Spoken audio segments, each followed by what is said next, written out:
Hello, friends. I'm Rosie Acosta, your host and guide on this journey to self-discovery and radical love. I've walked a path filled with challenges.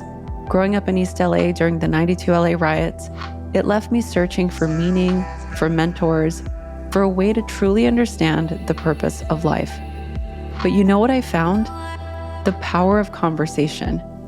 So I decided to create a space where we can share these conversations with you, our community. And that's how the Radically Loved podcast was born. Join me as we dive into topics like mindfulness, spirituality, self-love, and the keys to overall healthy living. I'm joined by my dear friend, fellow author, producer, and teacher, Tessa Tovar. Hi, I'm Tessa, and I'm grateful to be part of this community because it teaches me so much about what it means to be human. Ever since I was a little one, I was always asking the deeper questions in life. Why are we here? What happens when we are gone? What is the purpose of life? I love this show because I get to ask the questions that cut right to the meaning of life. I've learned that no matter how much we want the path to be clear, it never is. And that is actually part of the beauty that creates a radically loved life. Please do us a favor, share the episodes you love with your friends, and leave us a review. Together, we'll learn how to create a life that's truly, deeply, radically loved. Let's begin. And here we are, back at it. Do you want to know something really interesting? Yes, always. I think, oh my God, I love it when pets make, by the way, Chowder's in here right now. So, oh my God, he is passed the F out right now. But if you hear him scratching at the door, it's because he's wanting to get out. So we might have to just let everybody know that that's going to happen in advance. Dogs and cats are welcome on this show. Literally. Okay, so I realized the last time I was at the studio when I was at Headspace recording some new content, new meditations that we're working on. It is so, even after all of this time, and I've been recording content for, I don't know, like over a decade. I think more than a decade. Wow, just kidding. 2024, damn. So since 2010, I think, or 2009, 2010, let's say. And when you say recording content, you mean podcast? Yeah. So when no. So when I'm saying recording content, I mean recording meditations or recording wellness content. You know, I think at the time I was trying to do like some IIN type videos, you know, like after doing IIN, I think I was just really into doing wellness type of content. And back when I first started recording, like, if anybody out there has ever recorded anything, it is so intimidating, right? To just, the minute somebody hits record, all of a sudden, it just feels like a deer in headlights. Oh, I love this topic. You know what I mean? Talking about it. Yes. Oh gosh. Right. Totally. So I was in the studio the day before yesterday, and you know, I'm to me, it's such a second nature thing now that I don't think about it. I just go in, I've got my script, and you know, it's like you're working with an engineer. It's different when you have a team, right? But it's almost worse because when you mess up, it's like the constant, oh, sorry, oh, sorry, oh, sorry, oh, sorry. You know, it's the constant, like, I'm really sorry. But it was interesting because for some reason, when I sat in the studio and, you know, everything, it's like lights, camera, action. All of a sudden, you're meant to, I'm going to do air quotes, perform. And it's this really interesting thing that used to happen to me in the beginning where I would feel like a deer in headlights. Like, you don't know how to, where am I looking? Am I looking on the camera? Am I looking to you? Am I looking down? Oh, I didn't like how that came out. And then you start to feel like you're editing yourself, right? Because this is the thing that I think happens a lot on social media. We edit ourselves to become this performer. And it feels so, for me, it feels so unnatural. I'm so much more comfortable doing this or being able to just be normal or talk to a friend and have it be recorded as opposed to I'm giving a talk by myself or with other people around and I'm looking straight at the camera. Does that make sense? Oh my gosh, yeah. I mean, I think about this too.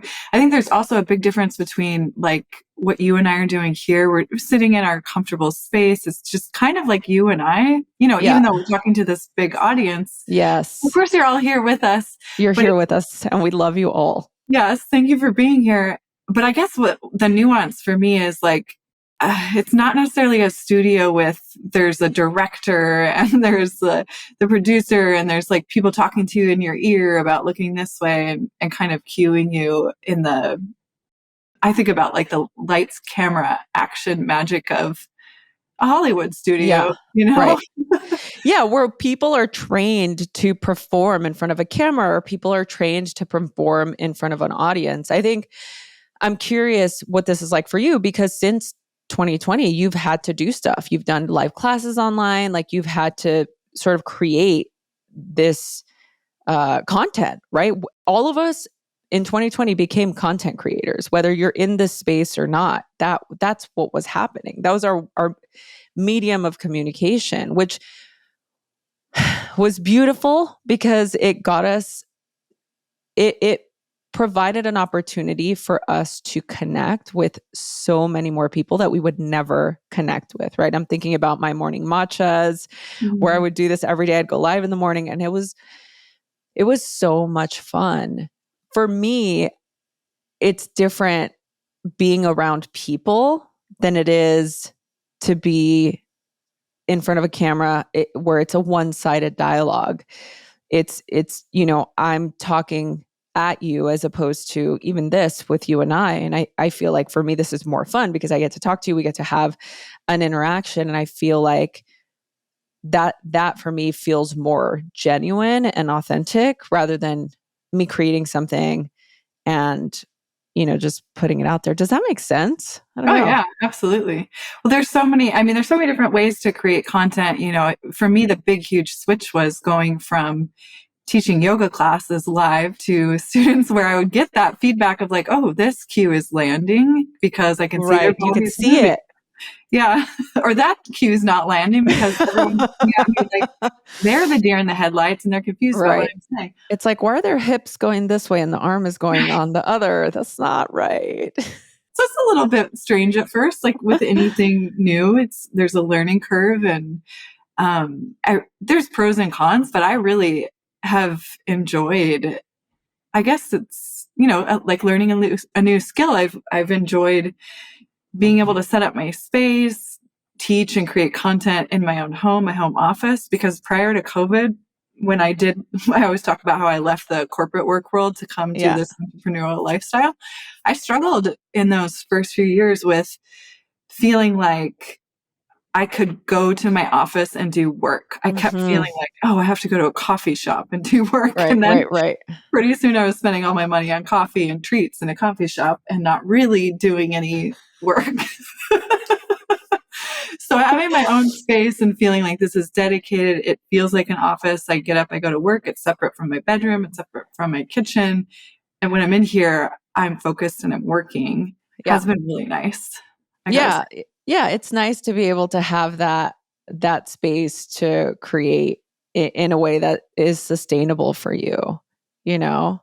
I also feel like, not to go off topic, but we get to do whatever we want. Um, I feel like also we've become so used to, maybe I should frame it like this instead. Do you think that because we have access to cameras and phones and things like that, do you think we're overexposed? Yeah, I do.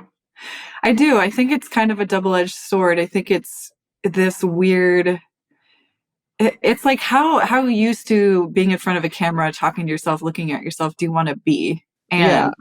And then how does that translate to when you go to have a lot? You know what? Honestly, what I think has been the biggest eye opener is going back to studios and teaching live. And then Yes. getting that feedback's almost a little bit scarier. Oh, really? Tell Really us. interesting. Yeah. So, I mean, I still teach a class online. But then the majority of the classes that I teach right now are in studio with live bodies moving with cues. And when I had to make that step back into the studio space, I was like, oh, these people are all right here in front of me looking at me. And there was a little bit of that stage fright because, having a career in teaching yoga and meditation is a little bit like having a career in public speaking. Yes. And so there is that, okay, now I'm on, and yes, I'm sharing from a place of knowledge and what I know. It's not like I'm making this stuff up as I go, but I think we all have that kind of innate fear of being in front of a group of people. I mean, are you with me on this, Rosie? Yeah, Like, no, for sure. Look, I'm with you. Like I still get a little butterflies in my stomach and nervous. And I think it's just a natural thing. And I think it's really great. I feel like now that nervousness is more excitement just because I love being around people, and I think I love being in a studio setting, or I love being in a classroom setting where I get to have dialogue, and there is an energy exchange as opposed to it being just a one-sided experience where I don't actually know how what I'm saying is landing, or if it's making sense, or if you even connect with it, right? If we're in person and I can see, yeah, that story didn't really do what I wanted it to do, or, oh, they really like this topic. How can I give them more of this? Like, how can we dig in a little bit deeper, And so, but even then, it is a little bit more. I mean, let's talk about vulnerability, because truly it's an opportunity for us to be vulnerable, right? A lot of the times people think that I just listened to this podcast with Lori Gottlieb. She's a therapist, very, very well-known New York Times bestselling author.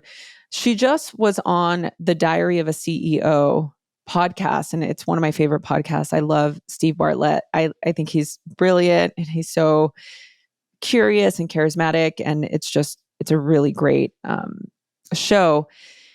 But she's talking about this idea of like vulnerability, and how we think that because we get on our phones or we share online, people praise us for, that was so vulnerable. Like, this is such a courageous thing that you're doing. And we can sort of send these emojis as a sign of support.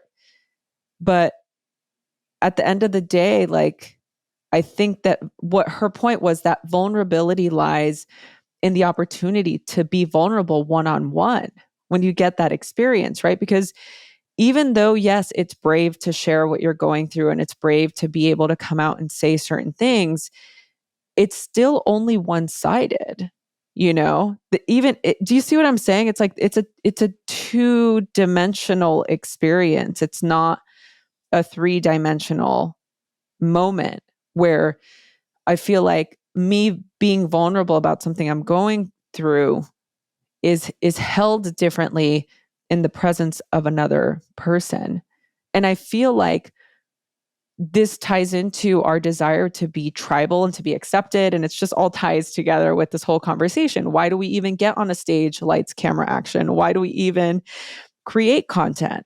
We're creating content, yes, because there is a desire to share what we know, because we love, some teaching of some sort, and we want it to help others like it helped us. But the biggest reason is because we want to connect. We want to connect with people. We want to create a tribe. We want to create a community, because that's how we heal ultimately, in community.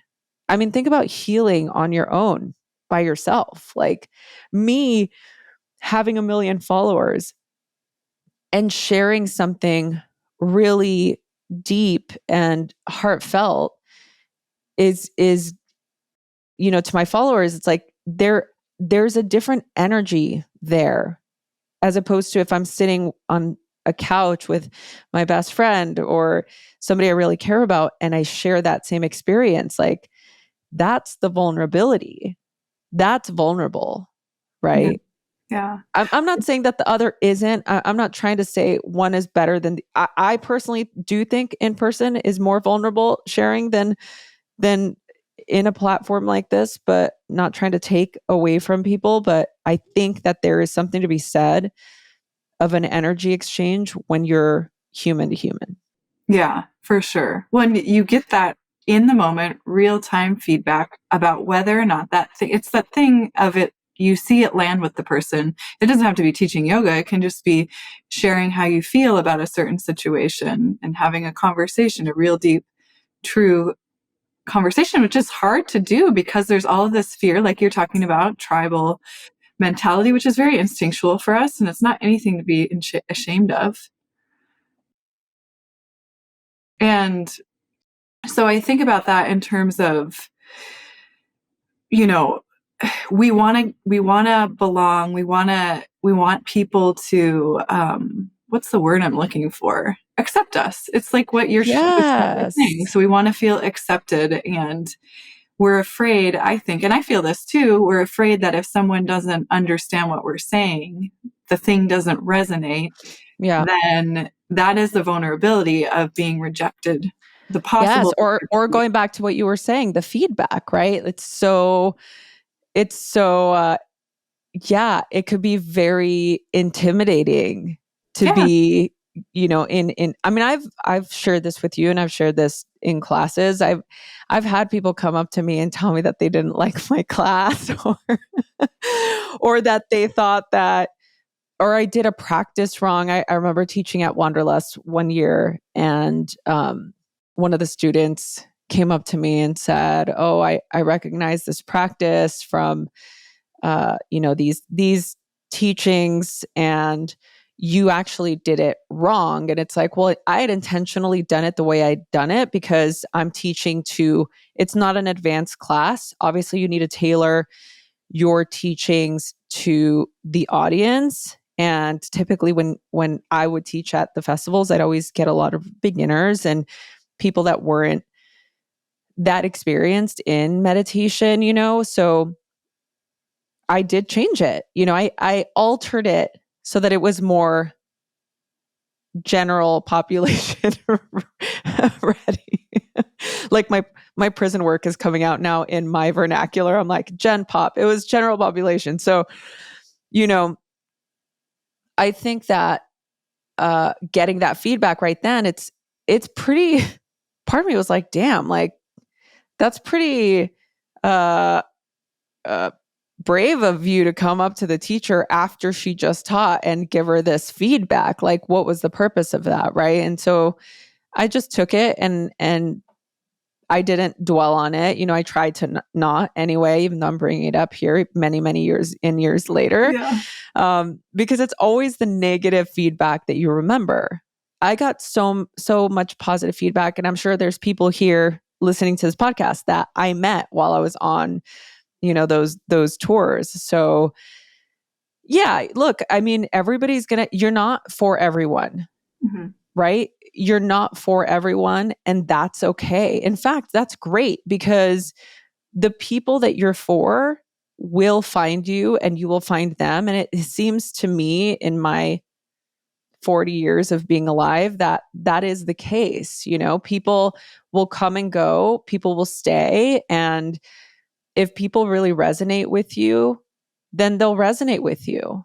And sometimes they're here for a short while, and sometimes they're here for a long time, and it's just different. I feel like if people aren't appreciating you for who you are and what you have to offer, whatever content you're making, that's okay. Let them go and find somebody else, but I do find that there are people sometimes that are really struggling and suffering, and sometimes they seek out people that they don't like to follow them, or to sort of let them be a whipping post, so that they can, have that experience of letting go of those very intense emotions. Does that make sense? Oh my gosh. Yeah.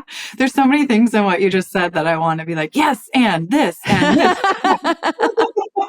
Well, I mean, I think the first thing I want to just emphasize is that when we get that kind of feedback, it really says more about the person who's given you the feedback than it is really about you. It's what do you Sure. always say, Rosie? It's expectation is premeditated disappointment. And so that person showed up with an expectation for the class or the content you were providing, and they had an expectation that was different than what was present.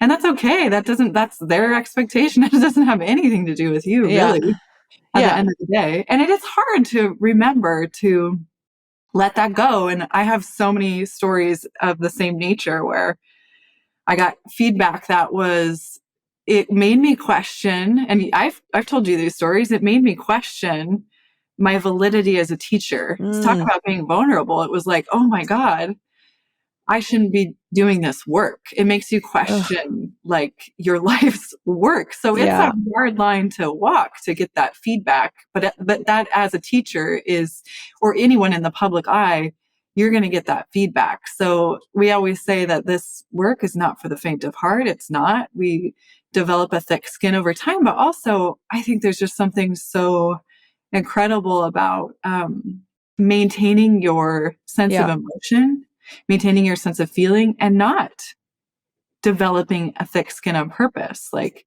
be vulnerable, be emotional, take the feedback. Is there anything in there that might be true that you could learn from? And also, what's not helpful? That has everything to do with them and nothing to do with you. I keep thinking about our conversation with Saw, and what really stuck with me in that conversation was his call to hold paradox. And I think that's what we're talking about here in terms of making us more complete, compassionate human beings. How can we hold the feedback from someone that feels negative and also believe in our teaching and the content we're putting out there simultaneously being valid? That person's feedback might be valid, and your teachings are also valid at the same time. Do you know if you're getting enough magnesium?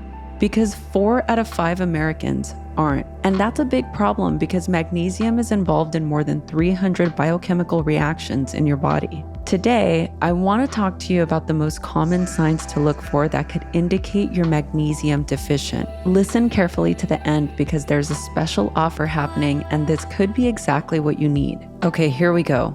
Are you irritable or anxious? Do you struggle with insomnia? Do you experience muscle cramps or twitches? Do you have high blood pressure? Are you sometimes constipated? There are dozens of symptoms of magnesium deficiency, so these are just a few of the most common ones. Now, here's what most people don't know. Taking just any magnesium supplement won't solve your problem because most supplements use the cheapest kinds that your body can't use or absorb. That's why I exclusively recommend Magnesium Breakthrough. It's the only full-spectrum magnesium supplement with 7 unique forms of magnesium that your body can actually use and absorb. All Bioptimizer supplements are best in class. If for some reason you feel differently, you can get a full refund, no questions asked. They are so confident that they offer 365-day money-back guarantee. Just go to www.bioptimizers.com/radically loved. Use the promo code radicallyloved10. You can get gifts with your purchase. You can get 2 travel-sized bottles of Magnesium Breakthrough. Act fast. This is a limited time offer.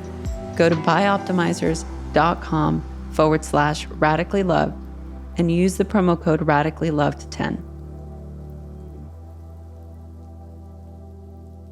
100%. And here's the other thing too, just to add to that, we also, depending on where you're getting the feedback from, obviously if somebody comes up to your face and is like, I hate your class, you can't just turn it off, right? It's like, okay, it's like one of my students from a teacher training that we did, I think the last one where you assisted, Tessa, that she said whenever she would get feedback from anybody or her mother-in-law, she would just say, thanks for letting me know.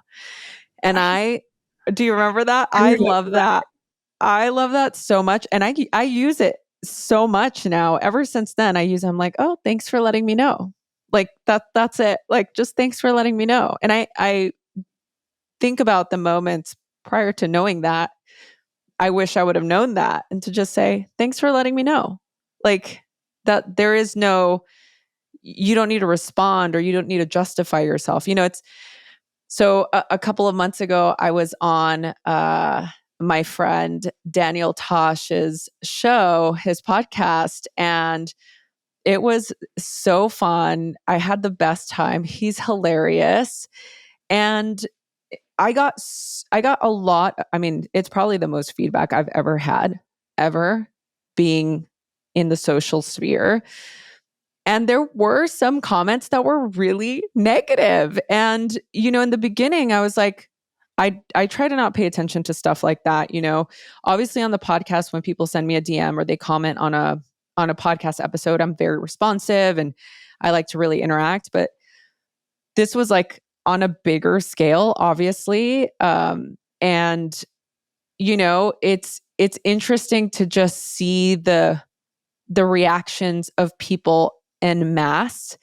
And as I was reading, I was telling Tori, I'm like, oh my God, like some of these comments are so full of hate and they're so mean. And I'm like, why do people think that they are allowed to just say that? But at the end of the day, it's like, we are on a public platform. To put yourself on the stage is to put yourself in the line of fire. I mean, truly.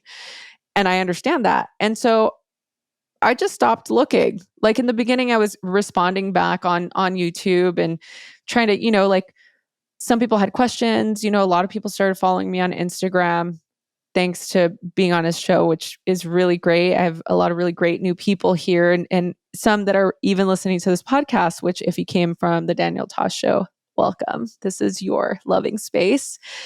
But at the same time, the people that were leaving the hateful comments, like I just had to ignore it.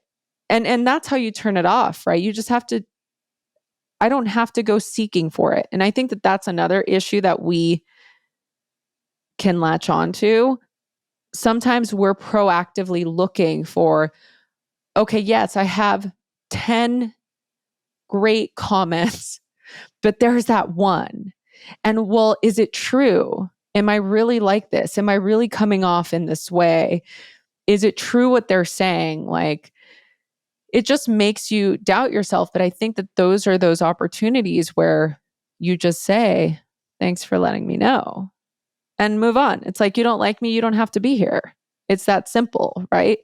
Nobody's forcing you to be here. Like, you can go. Or if you're consistently trying to sneak into my DMs to be hateful, you're going to get blocked. I mean, that's also a remedy. Imagine if you can block people in real life. I know. Well, I mean, you're talking about drawing a boundary between yourself and other people's negative feedback. And I think that Yes. takes a certain level of self-worth and self-confidence. And I think that's something to be aware of if you're deciding, okay, I'm going to put content out there. I'm going to put myself in a public forum where I'm going to get feedback. If you're the type of person who's thinking, okay, well, I hope I only get positive feedback. Guess what? That's not always going to be the case. So you really have to learn how to stay grounded. And when you get that kind of feedback, like Rosie's saying, check yourself, make sure you're not going and seeking it out. And also, what kind of self-care practices, what kind of self-love affirmations talk, what can you do to remind yourself that the work that you're doing it intentionally, it's valuable, and there's a reason you showed up to do this work. Like, it just didn't come out of the blue. I'm assuming, there's something inside of you that's a spark and a flame that you're following. And so I think it's important to remember the why. I always go back, why are you doing this? What's the intention? Because Yeah. haters going to hate. Haters going to hate. Haters are going to hate, they really are. And that's okay. That's if that's part of their process and that's part of their journey at this moment, like go for it. Have at it. Have it all. Like be there, have fun, but stay on your side, like stay in your lane and don't come on mine. And here's the thing too, like it makes me think of people out there in the world that are just creating content to tear people down. It's really unfortunate that we can't approach it from because of an algorithm. Let's be honest, it's an algorithm. And that's why people choose to create content to tear people down. And I just don't know that that's the best type of energy to put out in the world. It's like that. It's Schadenfreude, right? When you take pleasure in other people's pain or misfortune. We're watching, we watch videos of, people falling or people, getting reprimanded or getting into trouble or getting canceled or whatever. And, everybody's just, we're all just there watching. And it's at the end of the day, like the algorithm's just going to feed us more of what we spend time on. And so the more we spend time on that kind of content, the more we're going to continue to perpetuate it. But I also feel like big emotions draw big crowds, right? So if you're having a very strong emotion, whether it's joy, happiness, or sadness or anger, we're very drawn to that. It's such a raw human emotion that we're constantly drawn to it, regardless of where we're at, right? Like somebody's having, somebody got good news.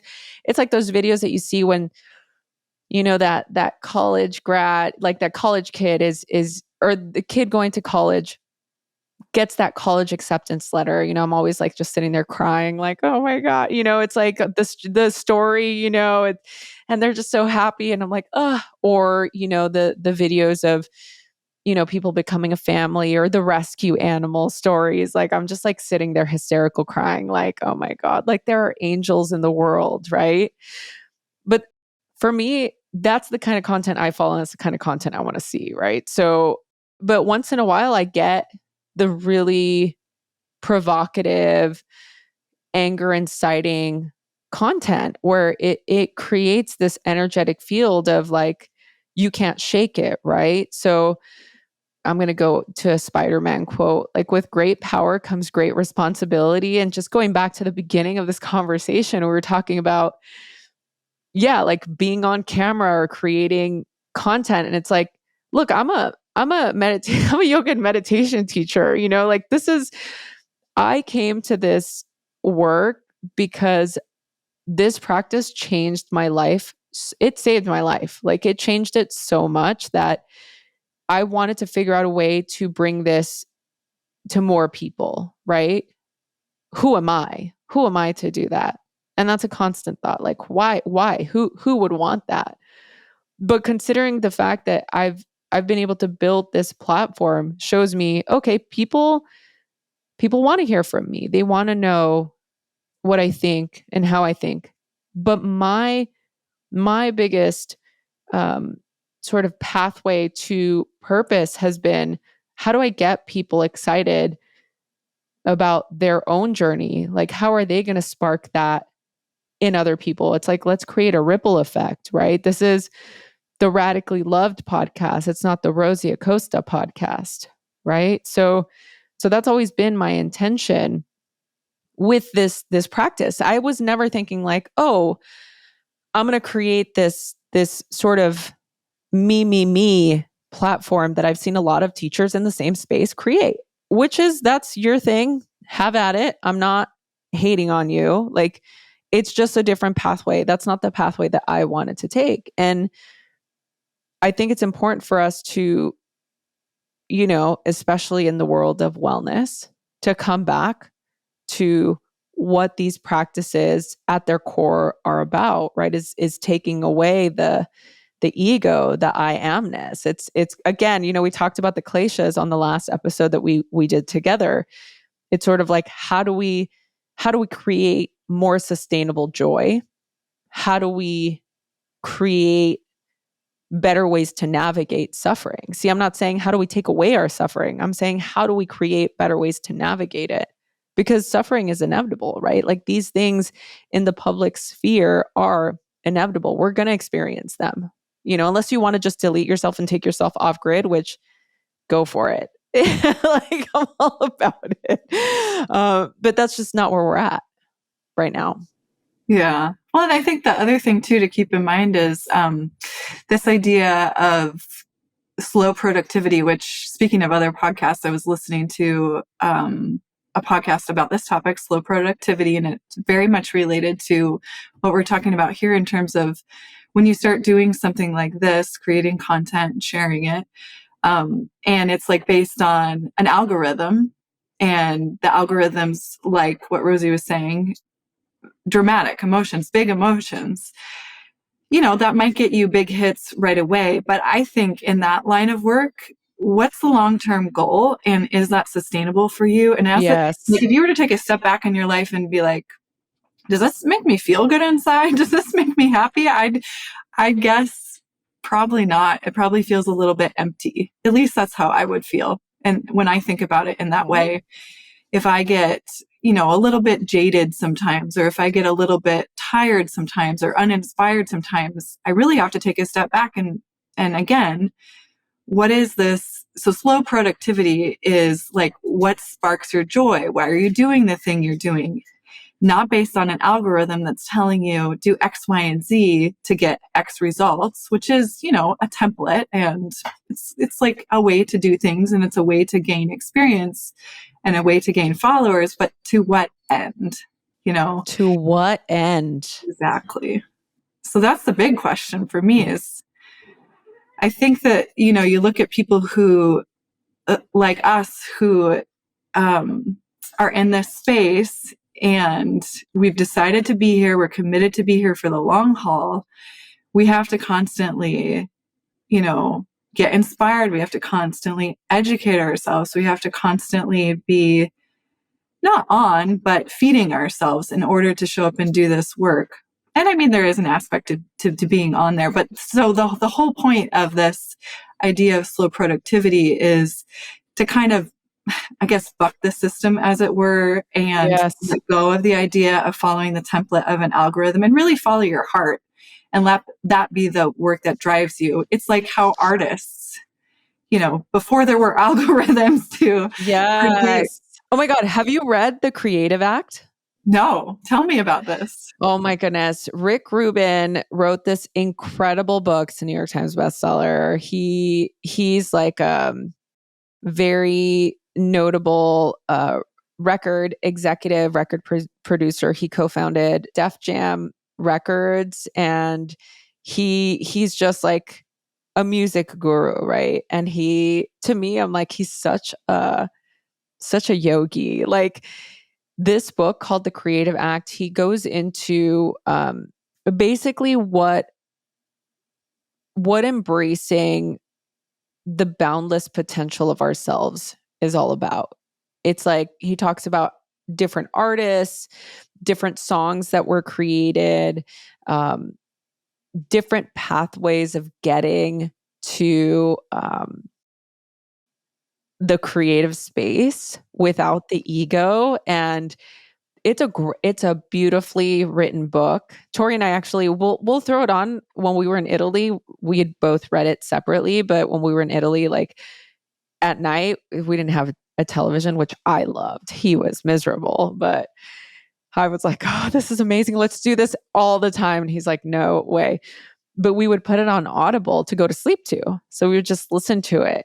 You would love it. It's great. It's on anywhere you get books, but I like to listen to it even now if I'm getting ready or doing something, because it's kind of one of those books you can open it wherever you go, and the stories are just so great, and it is basically saying what you're saying. It's like following your heart, doing something for the sake of doing it. And I feel like most art is always so much more impactful when you do it that way. I mean, so Stephen Kotler is a friend of the show, and he's like a mentor of mine and now friend. And we talk all the time about this because, I mean, his whole thing is like the Flow Collective, right? He has done all these neuroscience studies about flow and creativity and all of these things. And anytime I've ever brought up an idea, or and it's a little intimidating, an award-winning author that's written like a million a million books, who's so well spoken and writes so well and beautifully, to say to somebody who doesn't feel like they're at that level, obviously, I still feel like I'm very much a beginner. For me to tell him an idea I have for something and for him to be like, that's a really great idea, like go for it. And me to feel like, oh, I can't, I've never written a novel. The idea is a novel. It's an idea for a novel that I've told you about. I have this idea, I really want to do this, and this is how I'm framing the characters, and this is sort of like the three, I'm not going to say too much, but this is sort of the pathway that I want to take. And he's like just all about it. He's like, do it. That sounds amazing. And I'm like, oh, I'm just worried about, he's like, don't worry about that. Just write it. And I'm like, oh, that to me, I go back to what you were saying and going back to the creative act. Like, I feel like so much of what we were talking about before, the pay attention to me stuff, is a distraction to what we can create. Instead of focusing on me reading comments or getting hung up on somebody's negative feedback, I need to be writing. Like, that's where my energy needs to go. It's like, if I have time to go through this and doom scroll on TikTok or Instagram, I've got time to write. Yeah. Right. Exactly. So I think, just to your point, writing your heart and being able to focus on what's inspiring you the most is always going to bring you back to your why, your reason for being, your desire to create, or that next step you want to take in your career or relationship or whatever. It's the fuel that you need in order to bring you to a better state of clarity and a better state of fulfillment.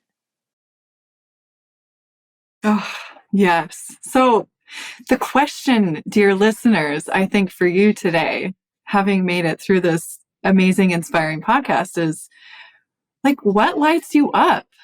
What are you excited about? What are you dreaming about? What would you do if you didn't care what anyone thought about what you said or what you did?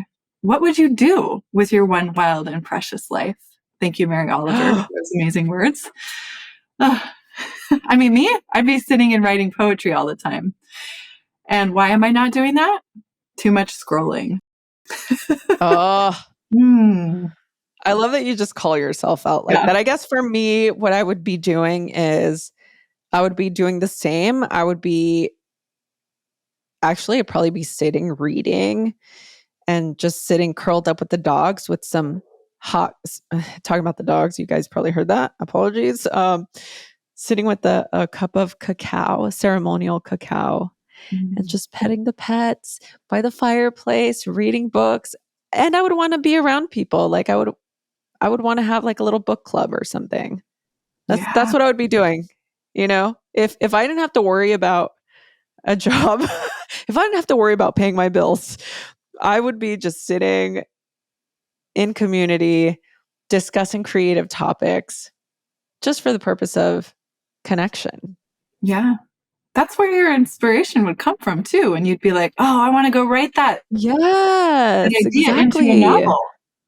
You have to give yourself that time. Yeah, it's vital for sure. All right. That's the wisdom.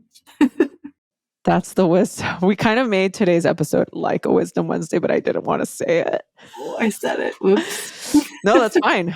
We love it. Everybody that's listening to this knows. If you know, you know. You know. Thank you, everyone. Thanks, everybody, for listening. We love you. And don't forget to subscribe, rate, and review wherever you get your podcasts. And please leave us a review. The reviews really help us keep this going. Your feedback is so important to us. Even if you've been a long-time listener, I'll tell you right now, there's more of you listening to this right now than there are reviews on this podcast. So if you haven't, please go right now. Do it right now. Go on your podcast and give us a little rating. If you have nothing positive to say, what your parent would say is, don't say it. You can send me a message if you're like, I don't like the way this is happening. It's fine. But I'm like, do not send it to Tessa because I will come for you. And yeah, we love you. Thank you so much for being here. Hey friends, thank you so much for listening to the Radically Love podcast. Don't forget to subscribe, rate, and review wherever you get your podcast. It really helps. Also, don't forget to check out the Mindful Love Hub on Substack. This episode was produced by Tessa Tovar, music by DJ Taz Rashid.